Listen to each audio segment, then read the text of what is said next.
Student, for theory, this is the last and third lecture. अब ये theory अगर अच्छे से आपको समझ में आ जाएगा तो क्वेश्चन आंसर आपके लिए काफी इजी हो जाएगा। फर्स्ट लेक्चर में मैंने एक्सपेंसेस बताया, डायरेक्ट इनडायरेक्ट। सेकंड लेक्चर में we see the format and now this is the third lecture in which we finish the theory. मैं वर्ड टू वर्ड रीड कर रहा हूं स्टूडेंट, जिससे आपको प्रॉब्लम ना हो। While preparing cost sheet per unit should be only in respect of those items which are in total cost. अब just student इसके पहले हम लोगों ने हमारा फॉर्मेट देखा, तो फॉर्मेट में देखा ना स्टूडेंट, मैंने 3 कॉलम्स बनाया था। तो इसके कहने का मतलब ये है कि जो रुपीस का कॉलम है ना, उसमें तो हम प्लस माइनस करके एग्जैक्ट अमाउंट फाइंड करने की कोशिश कर रहे हैं ना, कि मटेरियल्स का कितना पैसा, फैक्ट्री में कितना खर्चा, ऑफिस में कितना खर्चा। तो जो उसका इंडिविजुअल अमाउंट है उसका आपको पर यूनिट्स फाइंड नहीं करना है, वो काफी कंफ्यूजन हो जाएगा। मुझे क्या चाहिए कि इस चौक को बनाने में मटेरियल्स के पीछे कितना पैसा खर्चा हुआ और एक यूनिट्स बनाने में मटेरियल के पीछे कितना पैसा। तो पहले तो मैं प्लस माइनस कर रहा हूं ना, फर्स्ट कॉलम में opening stock, purchase related expenses, closing को माइनस कर, वो सब प्लस माइनस करने के बाद मुझे एग्जैक्ट समझ में आया कि अरे मटेरियल के पीछे मैंने 10,000 रुपीज खर्चा किया। तो मैंने वहां पर 1000 से डिवाइड करके पर यूनिट्स क्या फाइंड किया था, 10 रुपीज। तो मैं ये समझाना चाह रहा हूं इस थ्योरी से कि जो आपको पर यूनिट्स फाइंड करना है वो इंडिविजुअल अमाउंट्स का नहीं फाइंड करना है, टोटल के कॉलम में जो आपको रुपीस मिलेगा ना, उसका आपको क्या फाइंड करना है, पर यूनिट्स। इसके बाद से ये जो सेकंड और थर्ड है ये काफी इंपॉर्टेंट है। While preparing cost sheet following expenses should be ignored since they are financial expenses.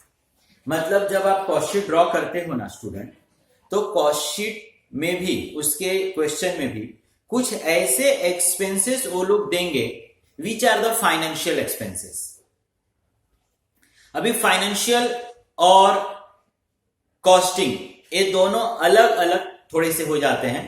मैंने आपको बताया कि कुछ ऐसे एक्सपेंसेस हैं जिसको कॉस्टिंग वाला रिकॉर्ड नहीं करता है। फाइनेंशियल तो हर चीज को रिकॉर्ड करता है, बट कॉस्टिंग वाले का कहना क्या है कि नहीं, ये मेरे मैन्युफैक्चरिंग से रिलेटेड नहीं है, ये मेरे प्रोडक्ट से रिलेटेड नहीं है, तो उसको वो इग्नोर कर देता है, नहीं रिकॉर्ड करता है। ये सारा चीज मैंने जब कॉस्टिंग स्टार्ट किया था, कॉस्टिंग का हमारा फर्स्ट सेकंड लेक्चर होगा, उसमें जाके आप सुनो तो मैंने काफी डिटेल से उसमें बताया है।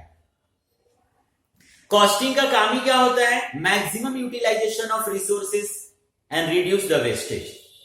ये उन्हीं एक्सपेंसेस को और इनकम को कंसीडर करता है which is related with the product, क्योंकि वंस अगेंस्ट वो सारी चीजों को फाइनेंस की तरह कंसीडर करने लगेगा तो एग्जैक्ट प्रोडक्ट पे कितना पैसा खर्चा हो रहा है ये उसको नहीं समझ में आएगा। तो कुछ ऐसे एक्सपेंसेस हैं which are the financial nature, जो फाइनेंस वाला तो रिकॉर्ड करता है बट कॉस्टिंग इग्नोर करता है, उसको रिकॉर्ड नहीं करता है। तो आपको भी क्वेश्चंस में कभी कभी ऐसा होगा कि फाइनेंशियल एक्सपेंसेस रहेगा लेकिन आपको उसको रिकॉर्ड नहीं करना है। आप ये मत सोचना है कि दिया है तो कुछ तो करना पड़ेगा। यू राइट द नोट कि these are the financial expenses, so we not consider in the cost sheet. अब उसका मैंने कुछ एग्जांपल्स लिखा है स्टूडेंट, जैसे provision for reserve for bad debts. अब अकाउंट फर्स्ट वाला फाइनेंशियल अकाउंट क्या करता है, मुझे लॉस हो सकता है इस चीज का प्रोविजन करता है। वो एग्जैक्ट लॉस तो नहीं है, अरे हो सकता है। कॉस्टिंग बोलता है नहीं, मैं रिकॉर्ड नहीं करूंगा, जब लॉस होगा, बैड डेब्ट्स होगा, तब मैं इसको रिकॉर्ड करूंगा। तो वो प्रोविजन को रिकॉर्ड नहीं करता है, किसी भी तरीके के प्रोविजन को कॉस्ट शीट रिकॉर्ड नहीं करता है। इसी तरीके से टैक्सेशन के लिए reserve, loss on sales of fixed assets.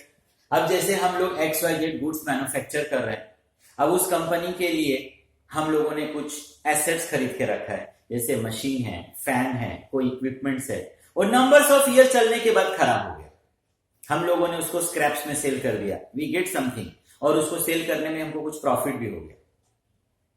तो फाइनेंस इसको रिकॉर्ड करता है, क्योंकि फाइनेंस के पास कैश आया, फाइनेंस के पास से कुछ गया तो फाइनेंस को लिखना ही पड़ेगा। कॉस्टिंग वाला बोलता है नहीं, ये मेरे प्रोडक्ट से रिलेटेड नहीं है, जिस गुड्स को मैन्युफैक्चर कर रहा हूं उससे रिलेटेड नहीं है, सो मैं रिकॉर्ड करने वाला नहीं हूं। तो उस तरीके का कुछ एक्सपेंसेस, उसी तरीके से goodwill, preliminary expenses, underwriting commission, interest on loan, dividend paid, store adjustment debit, all these things, इन सारी चीजों को फाइनेंस रिकॉर्ड करता है, कॉस्टिंग इग्नोर करता है। ये बोलता है कि ये मेरे प्रोडक्ट से रिलेटेड नहीं है। और ये जब चीजें क्वेश्चंस में आएंगे ना स्टूडेंट, एट दैट टाइम भी मैं और अच्छे से उसको रिपीट करूंगा, नोट लिख कर दूंगा और अच्छे से समझाऊंगा। अब स्टोर एडजस्टमेंट डेबिट और क्रेडिट का मतलब क्या होता है? देखो स्टूडेंट, एक हमने इन्वेंट्री चैप्टर पढ़ा है। अब वो इन्वेंट्री में कभी कभी क्या होता है स्टूडेंट, जैसे आप स्टॉक रिकॉर्ड कर रहे हो, आपके हिसाब से ना जो प्लस माइनस करते गए 1000 बैग्स होना चाहिए। एक दिन आपने क्या किया, जब गुड्स थोड़ा सा कम हो गया, आपने जाके प्रॉपर तरीके से काउंटिंग किया और यू कम टू नो कि नहीं होना चाहिए था 1000 है तो 990 है, मतलब 10 बैग्स का शॉर्टेज हो गया। और आप खुद ही काउंट करने वाले, आप खुद ही वहां के ओनर या फिर जो भी काउंट करने वाला है या देखने वाला है, यू हैव द 100% ट्रस्ट कि इसने क्या कोई चोरी नहीं किया होगा, शायद काउंटिंग में गलती हो गया रहेगा। लेकिन मेरे पास तो पहले 1000 था, अब 990 हो गया, 10 का शॉर्टेज हो गया ना, मतलब मेरे को एक तरह से लॉस हो गया, फाइनेंशियल लॉस। सेम इसी तरीके से student financial income also ignore, इसी का अपोजिट कर सकता हूं। इंटरेस्ट, डिविडेंड, कमीशन रिसीव्ड हो गया, profit on sales of fix assets हो गया, शेयर ट्रांसफर फीस हो गया, store adjustment credit etcetera, all these are the financial income.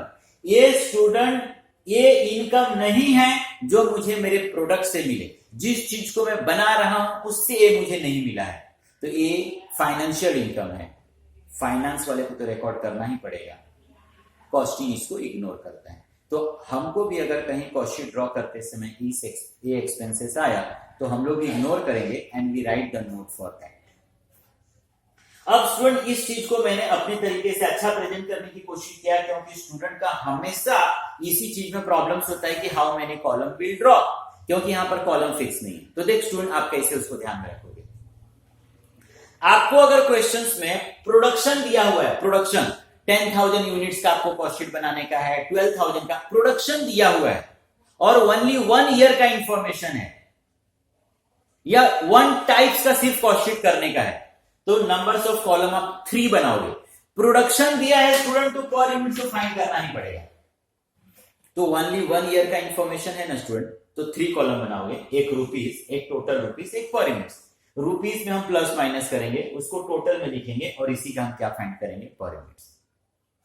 Same production दिया हुआ है, लेकिन कभी कभी ऐसा होता है ना स्टूडेंट कि मेरे को 2 अलग अलग प्रोडक्शन दे दिया, प्रोडक्शन ए प्रोडक्शन बी, या कभी कभी देखोगे 2 इयर्स का कॉस्ट शीट वो लोग दे देंगे या नंबर 1 नंबर 2 करेंगे, तो उस समय ये 3+3 जरा कॉम्प्लिकेटेड हो जाता है।